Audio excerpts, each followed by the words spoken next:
오늘 이야기는 조금 길고, 조금 무겁고, 조금은 마음이 쓰라릴 수 있습니다. 하지만 끝까지 함께 하신다면 우리가 흔히 뉴스로만 접했던 탈북이라는 단어 뒤에 어떤 현실이 숨어 있는지, 그 복잡한 세계가 어떻게 30년 동안 변화해 왔는지를 아주 생생하게 느끼실 수 있을 겁니다. 자, 천천히 시작해 보겠습니다.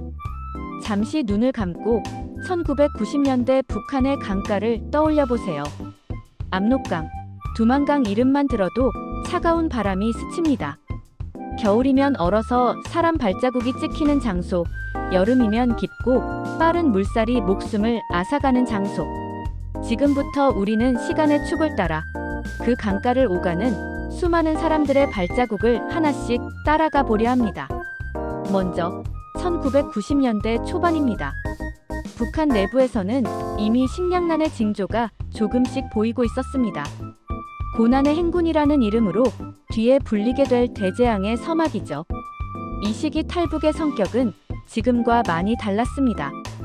당시에는 체제에 대한 저항이나 정치적 이유보다는 정말 단순하게 먹을 것이 없어서 국경을 넘는 사람들이 대부분이었습니다.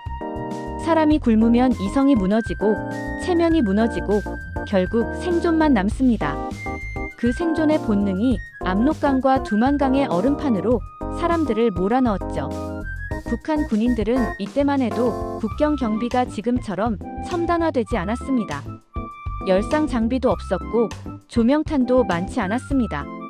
오래된 소총, 낡은 막사, 바람틈이 새는 감시장교 숙소, 그리고 기름이 부족해 거의 켜지지 않던 조명들. 하지만 이 허술함은 아이러니하게도 탈북자들에게 기회의 창이 되었습니다.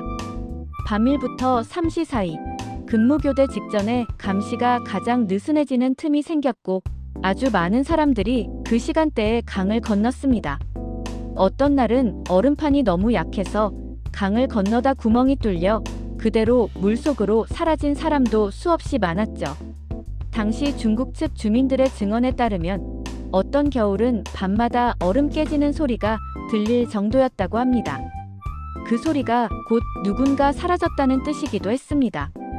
이제 조금 더 시간을 옮겨보죠. 1997부터 1999년. 북한 내부의 식량 상황은 더 악화되고 이제 탈북은 생존 전략에서 본격적인 이동 현상으로 변합니다. 이때 중국에서는 또 다른 변화가 일어납니다. 바로 북한 브로커의 등장입니다. 이 사람들은 탈북자들을 국경 근처에서 데려가 중국 내부로 안내하고 다시 동남아나 제3국으로 이동시키는 역할을 했습니다.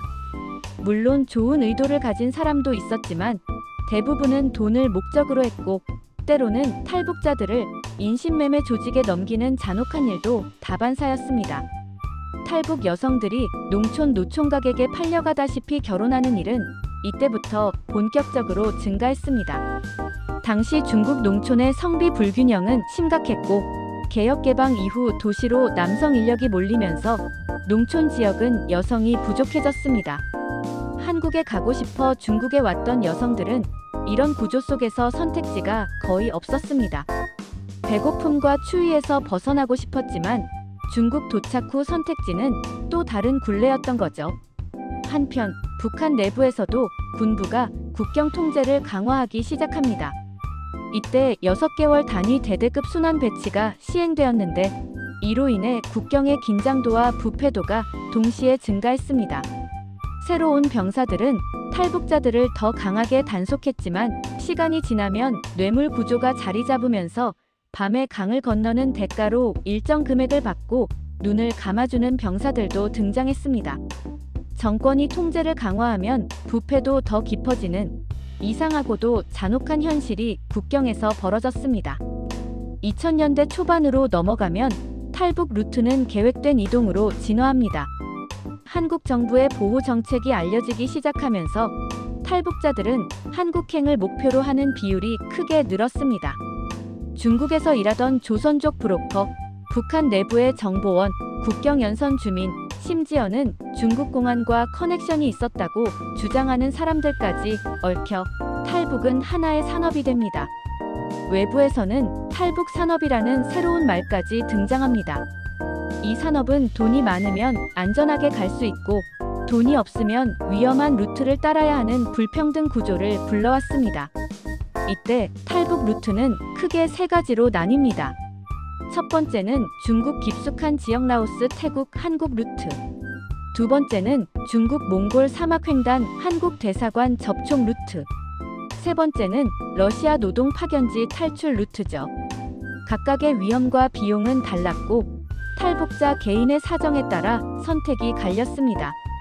예를 들어 몽골 사막 루트는 너무 힘들고 위험했지만 성공만 하면 비교적 빨리 한국 정부를 접촉할 수 있었습니다. 사막에서는 낮에는 40도가 넘고 밤에는 영하로 떨어지는 극단적 온도 차가 있었고 브로커조차 길을 잃어 며칠씩 배회하는 일도 흔했습니다. 그런데도 많은 사람들이 이 길을 선택했습니다. 이유는 하나.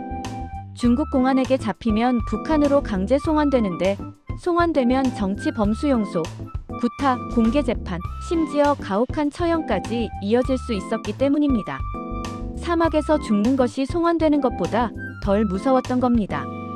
탈북자들의 말에 따르면 이 시기 가장 무서웠던 건 배신이었습니다. 브로커에게 돈을 냈는데 중간에서 도망가거나 탈북자들을 공안에 넘기거나 심지어는 강도단에게 팔아버리는 일까지 종종 벌어졌습니다. 탈북은 단순한 이동이 아니라 계속해서 사람을 믿어야 하고 또 그 사람들이 자신을 배신하지 않기를 기도해야 하는 아주 고통스러운 여정이었습니다.